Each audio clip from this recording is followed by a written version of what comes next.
मतदानासाठी पालघर जिल्हा प्रशासन सज्ज। पालघर जिल्ह्यातल्या 6 विधानसभा क्षेत्रांमध्ये मतदान प्रक्रियेसाठी 2278 मतदान केंद्रांची उभारणी।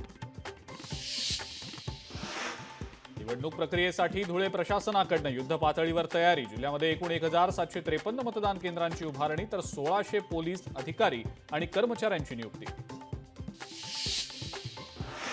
छत्रपती संभाजीनगरमध्ये विधानसभा निवडणुकीची तयारी आता अंतिम टप्प्यात। मतदानाची आकडेवारी वाढावी यासाठी प्रशासनाचे प्रयत्न सुरू। धाराशिव जिल्ह्यातल्या 4 विधानसभा मतदारसंघांसाठी प्रशासन सज्ज। धाराशिव जिल्ह्यातल्या 14,04,012 मतदार आपला मतदानाचा हक्क बजावणार। गडचिरोली विधानसभा क्षेत्रात 362 मतदान पथकं तैनात। या व्यतिरिक्त 41 पथकं राखीव।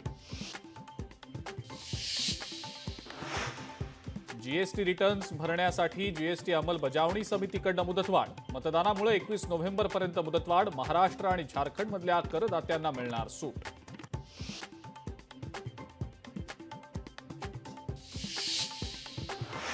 उत्तर आणि पश्चिम महाराष्ट्राच्या तापमानामध्ये घट। किमान तापमान 4 अंशांनी घसरलं तर 24 तासात धुक्यात वाढ। थंडीचा जोर वाढण्याची शक्यता।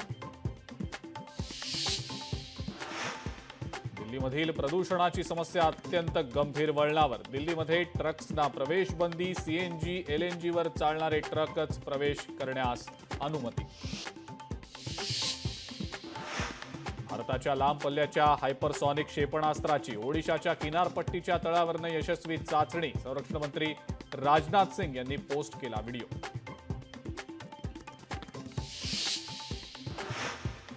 कार्तिकी यात्रेदरम्यान पंढरपूरच्या विठ्ठल रुक्मिणी चरणी 3,57,00,000चं दान तर 21 लाख रुपयांचं ऑनलाईन दान। गतवर्षीच्या तुलनेत 1,19,00,000ची घट। यंदाच्या सणासुदीच्या काळात वाहन कंपन्यांची विक्रमी वाहन विक्री। 42 दिवसात तब्बल 43 लाख वाहनांची विक्री। गेल्या हंगामाच्या तुलनेत तब्बल 11.76% इतकी वाढ।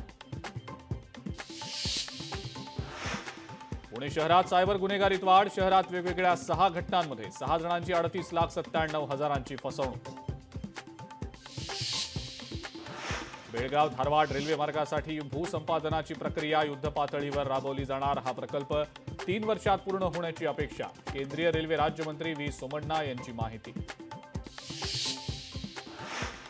अमेरिकेचे नवनिर्वाचित राष्ट्राध्यक्ष डोनाल्ड ट्रम्प सरकारसोबत काम करण्यास तयार। चीन अमेरिका संबंध मानवतेच्या भविष्यासाठी महत्त्वाचे। चीनचे राष्ट्राध्यक्ष शी जिनपिंग यांची माहिती।